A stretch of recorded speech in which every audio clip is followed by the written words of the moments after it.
Hey, this is Robin Nelson here with Horror Pop After Midnight. I'm here with Mark Burnham over at Hound Weekend. He played Leatherface on the Netflix film, The Texas Chainsaw Massacre. How's it going? It's good, it's good. It's Mark Burnham, like Fire the Pig. Burnham.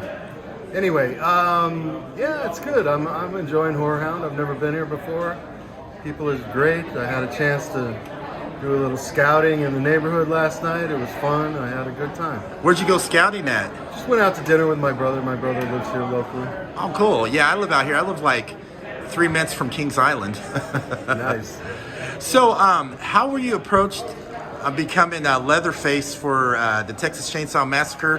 What did you prepare? Was it like real hard when you were filming?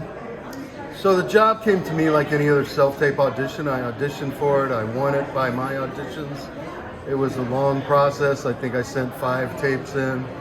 Eventually I met the directors, and then after that, Fede Alvarez asked me to test in his office, and I did that.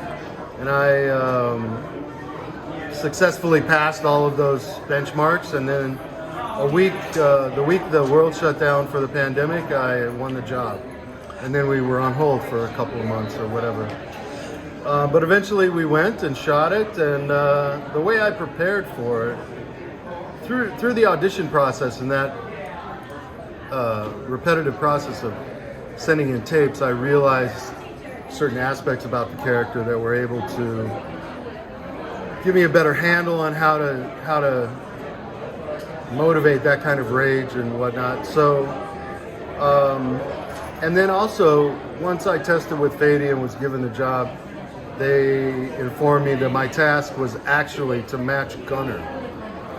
So I had to, in effect, match a previous actor in a role as he would do that role today. So it was quite challenging and I wouldn't say difficult, but just like I get into the more difficult something is, like it's a challenge for me, so that kind of like spurs me forward to find the pathway through to play Gunner as Leatherface if he were in the next movie today. And I feel like the whole process was a job well executed. Like I won the job, they gave me this task, I researched the task, I worked on the task. When the time was to show up and shoot it, I showed up, I did what they want, they liked it when we were shooting it, and then they put the film together and sold it. And overwhelmingly at the festivals and cons that I go to, people love the film. Like it's a surprise like how adamant they are about loving the film. And that makes me super proud that, you know, I planned something, we did it, it was well received, and people love it. It's like a job well done. So how much fun did you have with the chainsaw, you know, with all the bloody stuff? I mean, it was fun, you know, but it's definitely a challenging job, you know what I mean? Like, so I say it was fun, and it was, but it was difficult and challenging at the same time. You know, there were things about, you know, just little things that are annoying that are about a job that happen, and, you know, you kind of gotta suck it up and get over those things and just kind of bear on through with the plan, and hopefully the plan comes together, and this time it did. And then one more question. What was it like to be on Buffy? I love Buffy. Buffy was a great job for me. You know, it was quite extensive. The makeup, it was 4 hours in the chair to prep every day, and then 2 hours out at the end of the day. And so it was a great job for me. Like, everybody on that set that I met was wonderful and treated me great.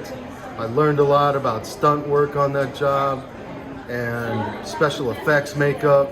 You know, I was wearing contacts. I was wearing at least 4 or 5 prosthetic devices on my face, teeth, you know, everything. And then you have to try and, you know, I was relatively new. I would say I had just started doing jobs maybe 5 years before that job. So you have to learn how to act in that all that stuff on your face, and I thought it was great. It was a great experience, and I loved it. All right. Thank you for so much your time for taking this interview. And where can everybody find you on social media so they know what you're going to do next? On Instagram, I'm at Take2LA, and right here, and just my name on Facebook. But I'm more on Instagram than I am on Facebook. All right. Thank you so much.